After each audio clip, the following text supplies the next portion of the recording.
एक सरस्वती बहन, अयोध्या जी के पास में एक गांव है, थोड़ी दूर पर, सरयू जी के उस पार, टेढ़ी नदी के किनारे है, कुटिला नदी के पास में। उस गांव में रहती, अभी 25-30 वर्ष पहले की बात बताते हैं, उस गांव में रहती थी।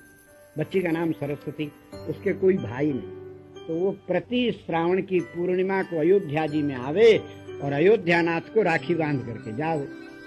8 राखी लावे, थोड़ी मिठाई लावे, मिठाई न हो तो गुड़ ले आवे। इतना पुजारी जी भावुक रहे, वो राखियां उनके भैया भाभी को बांध देवे और गुड़ भोग लगा देवे, जो मिठाई लावे। ऐसे करते बच्ची बड़ी हो गई, उसके ब्याह का समय आया।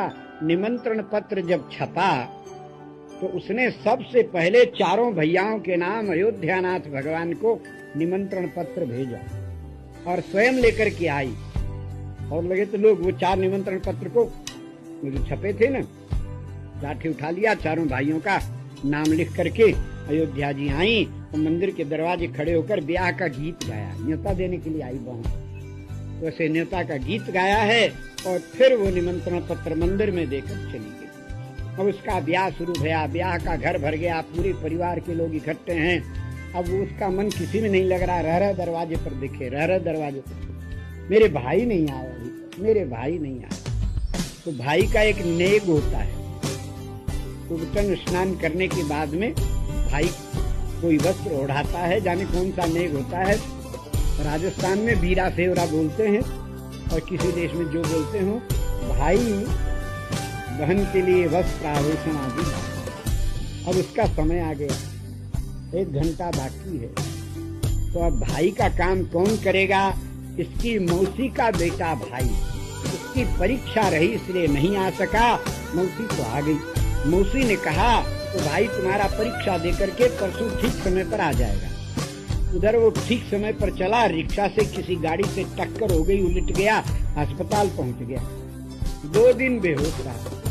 वो तो अस्पताल में पहुंचा और अब वो लोग रह करके उसकी माँ, बेटा अभी तक नहीं आया, क्या बात है? मौसी भी कहे छोरा आया नहीं अभी तक। तो समय आ गया, गीत गाए जाने लगे बीरा सेवरा के, भाई का नेक पूरा करने के, वो तो आया ही नहीं। इतने ये बहन बड़ी व्याकुल रह के फाटक पर जावे आवे। जब चौथी बार ये फाटक पर गई, रुआई छूट गई, तब तक 4 कार और 4 ट्रक आकर के रुके। चारों कार में से 4 जोड़ा उतरे। सबसे पहली मोटर में से इसका मौसी का बेटा भाई अपनी बहू के साथ, फिर 3 और। सब लोग देखे कि आ गए, सब लोग दरवाजे पर दौड़ करके आए। ये बहन देख करके चौंक गई। चौंकते ही भाई ने उंगली मुंह पर रखकर इशारा कर दिया, किसी को बताना नहीं। ये समझ गई कि मेरे 4 भाई आ गए, 4 भाभियों सहित पहचान गई, आनंद में विभोर हो गई। अब इसके आनंद का ठिकाना ही थिरक रही है। जो आज इतने दिन उदास थी, आज इसके आनंद का ठिकाना लगता नहीं कि इसका ब्याह है कि किसका ब्याह है। बड़ी प्रसन्नता से सब काम कर रही है। अब वो 4 गाड़ी में से सामान उतरने लगा, हरा चांदी का चाय सेट और कौन बाजा और पंखा और ठंडा करने वाला मशीन, और हमको तो बोलना ही नहीं आता। आजकल जो बैठने वाला, गिरने वाला, सोने वाला सब रहता है ना, जाने क्या बोलते हैं पता नहीं उनको। तो सब सामान उतरा। महाराज दहेज का देखते बनता था, राजकुमारी के दहेज के समान। ब्याह संपन्न भया धूमधाम से।